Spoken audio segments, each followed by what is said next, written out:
Assalamualaikum warahmatullahi wabarakatuh.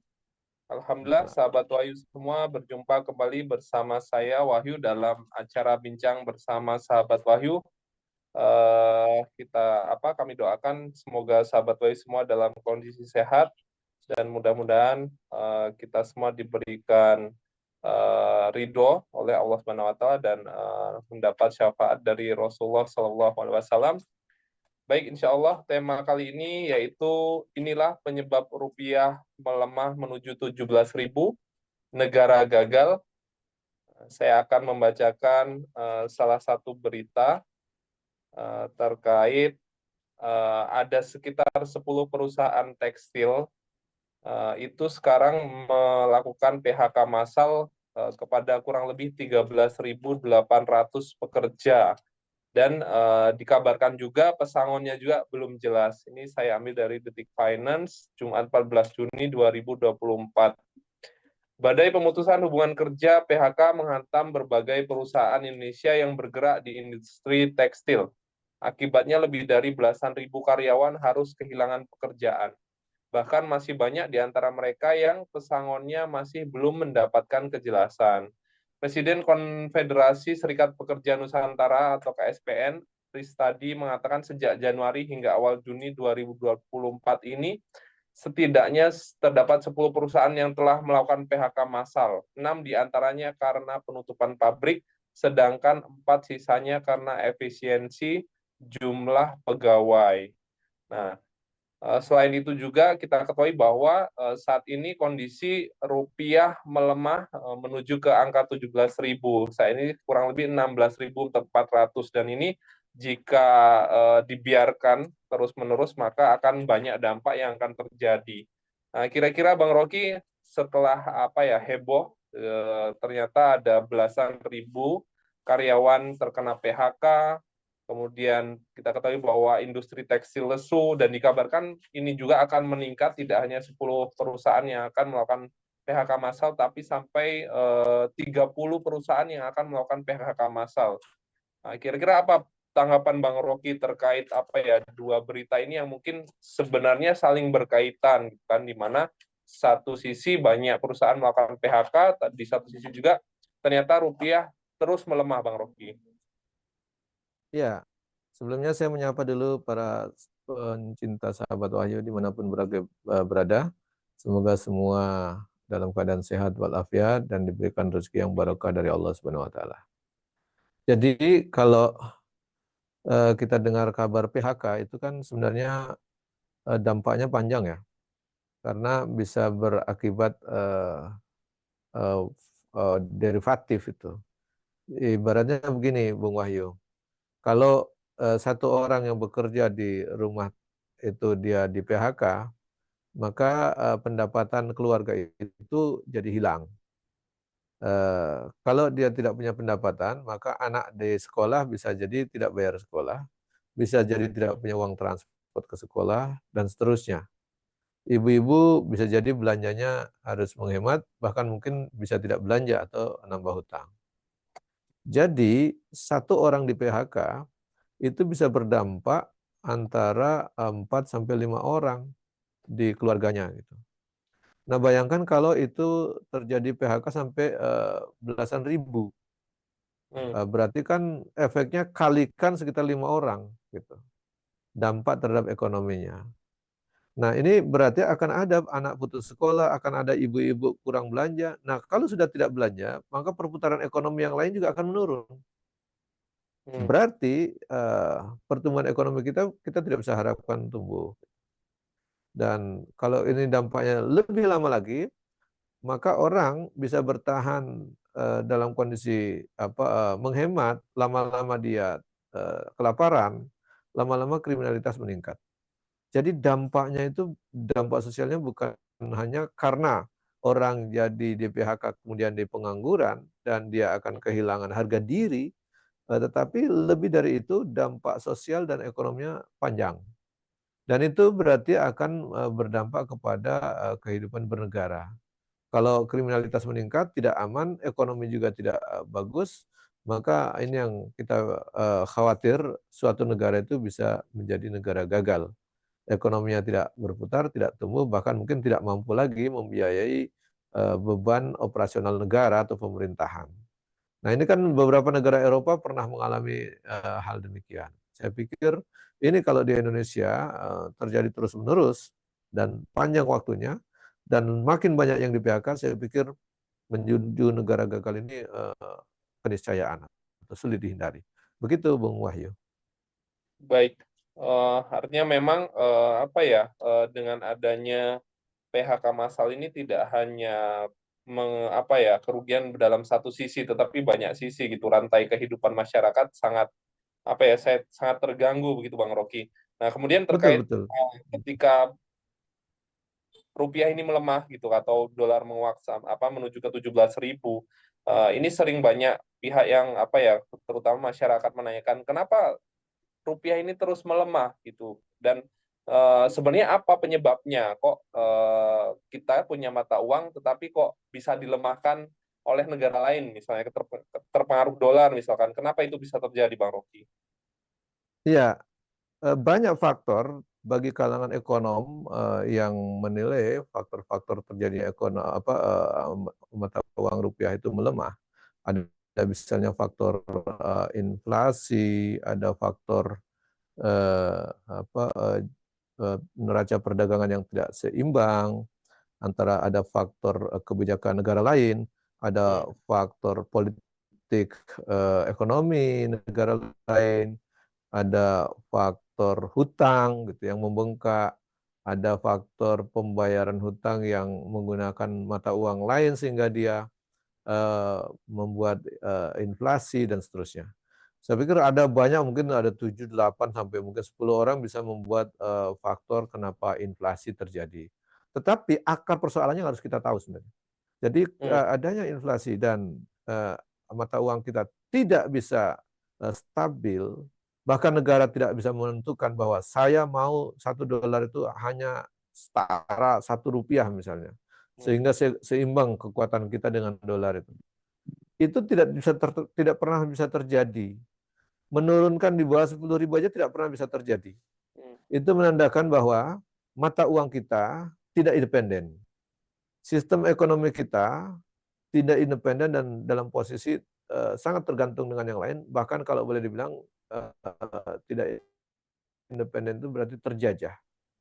Jadi kalau kita lihat faktor utamanya di situ, kita menggunakan sistem yang rentan untuk diganggu atau dipengaruhi oleh negara lain, dan dalam hal ini kita menggunakan sistem ekonomi kapitalisme liberal yang itu menjadi domain dari negara-negara maju yang mendikte negara-negara berkembang. Sehingga kita dalam posisi negara berkembang praktis rendah, pasti Hmm. dipermainkan oleh negara-negara barat, negara-negara maju gitu. Apalagi kita punya independensi yang lemah, yaitu kita punya hutang yang sangat besar. Ini bisa dimainkan ketika hendak jatuh tempo membayar hutang, dinaikkan suku bunga ataupun mata uang kita jadi melemah, dibuat lemah, maka bisa dipertimbangkan keuntungan mereka bisa berlipat-lipat. Kalau dulu kita hutang misalnya 1 triliun dengan eh, kurs rupiah 12.000, ketika kita akan membayar menjadi kurs rupiahnya terhadap dolar itu menjadi 16.000 lebih coba. Ada selisih 4.000 lebih yang harus kita tanggung. Itu lebih dari bunga yang besar sekali. Dan itu menunjukkan kita membayar mata uang kita lebih rendah lagi daripada sebelumnya. Dan itu menunjukkan kita harus bekerja keras menutup itu, selisihnya itu. Nah, ini menunjukkan bahwa kita tidak pernah bisa independen menentukan kebijakan ekonomi sendiri yang bisa meningkatkan pertumbuhan, meningkatkan kemajuan suatu negara, tetapi justru kita sangat tergantung dengan kebijakan ekonomi maupun kebijakan utang negara lain. Dan kali ini kita terpengaruh dengan kebijakan Amerika, di mana suku bunga Amerika ketika ada inflasi di sana, maka kita ikut-ikutan inflasi. Dan ini juga indikasi bahwa banyaknya kita melakukan impor. Ketika impor itu banyak, maka kita harus mencari dolar banyak dan akhirnya meninggalkan rupiah. Maka ketika butuh dolar banyak, angka rupiahnya akan makin menurun. Nilai rupiahnya makin makin melemah. Sehingga impor itu bisa juga mengakibatkan lemahnya rupiah. Saya pikir ini juga di antara kebijakan negara yang tidak bisa menjamin kestabilan mata uang. Mata uang saya tidak stabil, apalagi ekonomi yang lain. Saya pikir ini menunjukkan negara kita dalam posisi tidak independen, dalam posisi terjajah, dalam posisi tergantung dengan negara lain. Ini yang harus dibenahi. Saya pikir eh, kunci utamanya akar permasalahan karena kita menggunakan sistem kapitalisme liberal yang itu sangat rentan dengan inflasi dan itu sangat rentan dimainkan atau menjadi alat untuk menekan negara lain. Kita tahu bahwa negara-negara kapitalis yang besar itu mereka menggunakan nilai tukar mata uang itu sebagai bentuk intimidasi, bentuk penjajahan kepada negara lain, dan itu membuat negara-negara berkembang itu sulit untuk menjadi pesaing negara-negara maju karena mereka dalam konteks perang mata uangnya mereka pasti kalah. Belum lagi dalam konteks perang ideologi maupun dalam perang energi. Saya pikir ini yang nampak bahwa negara-negara kita dan negara-negara berkembang termasuk negara kita ini mengalami persoalan yang sangat serius dalam bidang finance ataupun keuangan. Begitu Bung Wahyu. Baik, artinya memang negara ini dikalahkan begitu ya Bang Rocky. Kita didikte, diatur sehingga kita tidak bisa independen dalam mengelola mata uangnya sendiri. Kemudian pertanyaan berikutnya Bang Rocky, apa yang seharusnya dilakukan pemerintah untuk ya mengatasi persoalan-persoalan ini, misalkan ya tadi ketika rupiahnya melemah, kemudian terjadi PHK massal, pengangguran meningkat, ekonomi rakyat kecil melemah gitu kan, rupiahnya pun melemah. Kira-kira apa yang harus dilakukan pemerintah, Bang Rocky? Ya, kita sulit berharap ya ada perubahan yang signifikan dalam waktu dekat. Apalagi dalam konteks mata uang rupiah bisa langsung menguat sampai 10.000 misalnya. Atau kembali dulu seperti 2000 di masa 98, 2200, 2400. Saya pikir itu jauh sekali. Kita mungkin tidak akan pernah sampai ke sana. Karena posisi tadi yang saya katakan bahwa posisi negara kita eh, tidak independen lagi dalam konteks pertarungan mata uang. Apa yang harus kita lakukan? Maka yang paling penting hari ini dalam jangka pendek membangun sistem ekonomi yang kuat dengan langkah-langkah awal ada membangun ekonomi real. Supaya apa? Ketergantungan dengan pihak luar itu menjadi lebih sedikit. Setidaknya jangan memperbanyak impor, jangan memperbanyak belanja keluar. Sehingga kita bisa menggunakan perputaran mata uang di internal. Dengan banyaknya uang rupiah yang beredar, maka dia akan menguat kembali dan walaupun sedikit, tapi setidaknya tidak akan makin melemah. Itu yang pertama. Jadi harus memperbanyak sektor real. Perbanyaklah pembangunan pertanian, perbanyaklah apa ketahanan pangan, perbanyaklah membangun ekonomi real masyarakat di pasar-pasar tradisional, tidak terlalu banyak bermain di sektor ekonomi non real maupun bursa saham dan seterusnya itu atau ekonomi perbankan yang mengandalkan riba. Saya pikir di situ Hmm. letak krusialnya sehingga langkah ini harus dilakukan. Kedua, harus membuka lapangan kerja seluas-luasnya. Saya pikir dengan ekonomi real akan justru membuka lapangan kerja. Eh, Kalau kita lihat hari ini ada proyek-proyek fisik, tetapi yang kerja justru dari pihak luar. Ada pekerjaan-pekerjaan tambang yang pihak luar banyak, tenaga luar banyak yang masuk. Saya pikir itu juga membuat kecemburuan tenaga kerja nasional dalam kita dalam negeri yang membuat keadaan kesejahteraan masyarakat kita juga tidak begitu baik. Tambang dieksplorasi tetapi dampak kepada kesejahteraan masyarakat nampaknya tidak terlalu signifikan. Termasuk pembangunan infrastruktur yang digembar-gemborkan Pak Jokowi nampaknya juga tidak memberikan dampak yang signifikan kepada kesejahteraan masyarakat. Termasuk kita lihat PHK semakin banyak, berarti harus dipikirkan lagi kalau ada PHK belasan ribu termasuk penutupan pabrik-pabrik yang begitu Hmm. besar, maka dalam waktu dekat juga harus dipikirkan bagaimana membangun pabrik yang lain atau membangun proyek-proyek lain yang bisa menyerap tenaga kerja. Hmm. Saya tadi gambarkan di awal, kalau tenaga kerja tidak terserap, itu resikonya jadi lebih besar dalam konteks persoalan sosial maupun persoalan ekonomi. Satu orang menganggur, dampaknya bagi keluarganya tidak ada pendapatan, tidak ada pembelanjaan, tidak ada persekolahan, tidak ada pendidikan, tidak ada kesehatan, yang akhirnya ekonomi tidak bergerak, tidak berputar ekonomi masyarakat. Dan itu membuat kehidupan semakin sulit, tentu akan diiringi dengan kriminalitas yang akan tumbuh meningkat. Nah, itu yang kita sangat khawatir. Jadi langkah-langkah cepatnya harus pemerintah harus serius menangani persoalan ini, tidak sibuk urusan pilkada, tidak terlalu sibuk urusan politik, bagi-bagi kursi, bagi-bagi menteri dan seterusnya. Saya pikir ini harus dilakukan langkah-langkah yang lebih real. Rejim Pak Jokowi ini di penghujung kekuasaannya harusnya menorehkan catatan terbaik, bukan justru meninggalkan legasi yang buruk. Sudahlah, lupakan IKN yang membuang-buang Hmm. biaya begitu banyak, arahkan untuk kesejahteraan rakyat. Dulu saya selalu berpikir, daripada membangun IKN, uangnya untuk bangun pasar tradisional itu bisa jadi berapa banyak pasar, kira-kira begitu. Daripada bangun IKN yang menikmati hanya kaum elit, kalau dia bangun pasar desa, pasar tradisional, itu bisa semua masyarakat kecil menikmatinya. Daripada dia bangun IKN, mending dia bangun sekolah, itu bisa masyarakat jadi cerdas.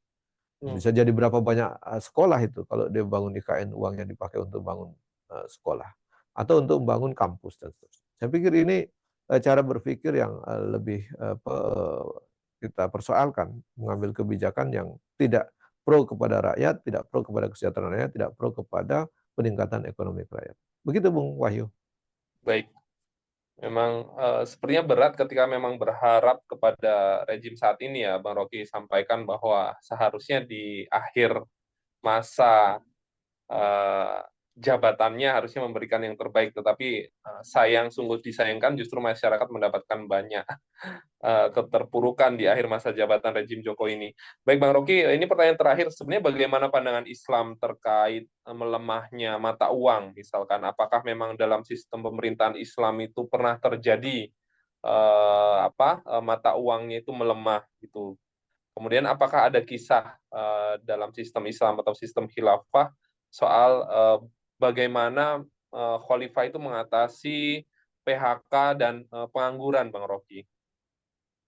Iya, jadi kalau kita lihat bahwa dalam catatan sejarah pemerintahan Islam, kalau kita lihat di masa Khalifah Harun al-Rashid itu sampai bukan hanya defisit seperti sekarang, dia surplus atau terjadi silpa, sisa lebih anggaran yang begitu besar, ribuan, kalau dihitung ribuan triliun karena uangnya pakai dinar.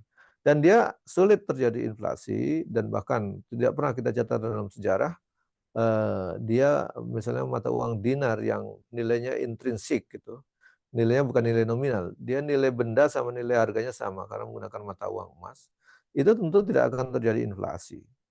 Jadi 1 dinar itu kan 4/4 gram emas. Dia dinilaikan dengan gram emas sehingga akan terukur terus gitu. Jadi tidak seperti hari ini, sangat tergantung dengan dolar Amerika. Dan 1 dolar Amerika itu kan hitungannya uang kertas yang nilai kertasnya itu tidak intrinsik, tidak sesuai. Jadi nilai yang tertulis dalam mata uang hari ini itu nilai yang semu. Kalau tertulis barangnya 1 dolar, itu harga kertasnya itu tidak sampai 1 dolar. Kira-kira gitu. Beda dengan mata uang dalam sistem Islam atau sistem khilafah. Itu kan menggunakan dinar dan dirham yang memang dia nilainya intrinsik sesuai dengan bendanya. Atau kalau tidak minimal dijamin dengan nilai benda yang sama. Sehingga tidak terjadi penggelembungan atau tidak terjadi deviasi ataupun manipulasi nilai dari mata uang itu. Sehingga tidak akan terjadi inflasi. Jadi inflasi ini terjadi karena kita menggunakan sistem kapitalis. Saya pikir ini sudah saatnya juga mulai berpikir untuk menggunakan sistem yang aman dari inflasi. Itulah sistem ekonomi Islam, sistem keuangan Islam. dalam arti mata uangnya dengan menggunakan dinar dan dirham yang disunahkan oleh Rasulullah Muhammad SAW.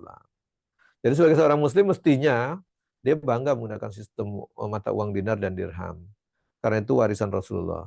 Sementara mata uang yang lain itu kan warisan yang lain. Kira-kira begitu, Hmm. bukan bukan warisan dari Rasul. Sehingga para khalifah dulu masih menggunakan sistem dinar dan dirham. Itu yang pertama. Yang kedua, kalau ditanya apakah dalam sistem khilafah ada model mengatasi pengangguran? Kita melihat ya, dalam sistem Islam itu jangankan manusia nganggur, tanah nganggur pun nggak boleh gitu. Hmm. Di zaman sistem kekhilafahan tuh tanah dia ketika terlantar 3 tahun maka ditarik oleh negara dan diserahkan kepada orang siapapun yang mau menggarapnya.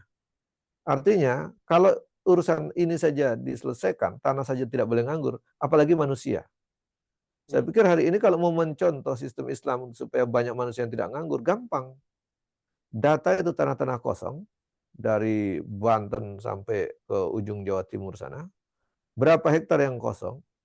Berapa hektar punya orang yang tidak digunakan, yang tidak dihidupkan? Maka data berapa orang yang nganggur langsung dikasih aja tanah-tanah itu, kemudian dibuatkan sawah-sawah, kemudian dikasih pupuk, dikasih biaya produksi atau dibuatkan garasi dan seterusnya, irigasi dan seterusnya. Maka praktis tidak ada orang nganggur. Tinggal dibagikan saya. Itu kalau kalau menurut saya hitung-hitungan paling sederhana itu. Itu kalau kalau kita menjadikan negara swasembada pangan kembali, saya pikir tidak sulit. Karena tanah kita cukup subur, tinggal kemauan ada atau tidak. Daripada bangun IKN, mending kita bangun berjuta sawah yang digunakan untuk menampung para pengangguran yang baru yang di PHK, dan mereka dibekali dengan kegiatan macam-macam, yang mau bertani-bertani, yang mau berkebun-berkebun, yang mau bidang jasa di bidang jasa. Saya pikir itu yang sebenarnya harus dipikirkan oleh negara. Kalau dalam Islam sederhana saja, tanah tidak boleh nganggur 3 tahun diambil alih. Berapa banyak yang bisa diambil alih kalau hari ini kita terapkan sistem hukum Islam terhadap pertanahan?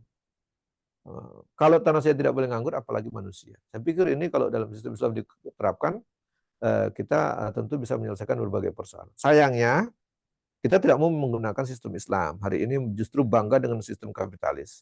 Bagi orang-orang yang ingin mengajarkan atau menawarkan sistem Islam malah dituding radikal, dituding tidak NKRI. Saya pikir inilah kejumudan dan kejahiliahan kita cara berpikir, tidak mau menerima apa yang baik, kemudian tidak mau mempelajarinya dulu, langsung menuding radikal, menuding intoleran dan seterusnya. Saya pikir ini yang harus diubah. Bagaimana kita mencari alternatif-alternatif baru dalam Islam, dalam sistem pemerintahan Islam yang bisa kita pakai untuk menyelesaikan persoalan-persoalan bangsa dan negeri. Saya pikir gitu, Bung Wahyu. Baik, baik. Memang sejatinya apa ya, umat Islam, terutama pemerintah juga seharusnya mulai mencari alternatif atau solusi terbaik guna perubahan agar bisa terjadi di Indonesia, Bang Rocky. Ya, kita doakan mudah-mudahan dengan dakwah kita, dengan menjelaskan ini, mudah-mudahan ada proses agar masyarakat juga teredukasi, kemudian pemerintah juga bisa mengambil solusi terbaik. Baik, Bang Rocky, sebelum kita tutup, kami ingin mendengarkan closing statement terkait tema kita, inilah penyebab rupiah melemah menuju 17.000, negara gagal. Silakan, Bang Rocky. Ya, kalau rupiah terus melemas, bahkan bisa menembus 17.000 atau bahkan sampai 18.000 seperti di masa reformasi dulu, itu akan berakibat yang sangat mengerikan. Berarti dilengkapi, ditambahin juga dengan banyak pabrik yang gulung tikar, diikuti juga makin banyak puluhan ribu lagi pekerja atau pegawai yang kena PHK, maka akan muncul puluhan ribu lagi pengangguran dan berdampak kepada bisa sampai ratusan ribu masyarakat yang terdampak ekonomi gara-gara pengangguran dan berefek kepada kriminalitas yang akan meningkat. Saya pikir kalau itu terjadi maka negara ini jelas jadi negara gagal, yang gagal dalam mensejahterakan masyarakatnya, gagal dalam menciptakan kestabilan mata uangnya, gagal dalam menciptakan pertumbuhan ekonomi demi kesejahteraan masyarakat. Saya pikir mengerikan. Jadi maka sebelum menjadi negara gagal, lakukan langkah-langkah untuk terus mencari solusi yang terbaik yang membuat ekonomi kita semakin stabil, pemerintahan kita semakin stabil, tidak dijajah dan tidak tergantung kepada sistem luar, termasuk mata uang maupun sistem politik, maka harus ada cara baru, ada kajian baru yang mencari solusi sebagai alternatif sistem maupun cara penyelesaian persoalan bangsa ini. Bagi sebagai Muslim maka kita tawarkan dengan sistem Islam yang silahkan dikaji lebih jauh, boleh dikaji, boleh diterima sehingga mana yang bisa dilaksanakan dilaksanakan, yang belum bisa dilaksanakan terus diuji dan dikaji untuk terus bisa dilaksanakan. Saya pikir itulah yang bisa kita tawarkan untuk kebaikan negeri ini dan mudah-mudahan semakin banyak orang yang bisa menerima dan mencari solusi negeri ini dengan cara yang benar. Terima kasih. Assalamualaikum warahmatullahi wabarakatuh.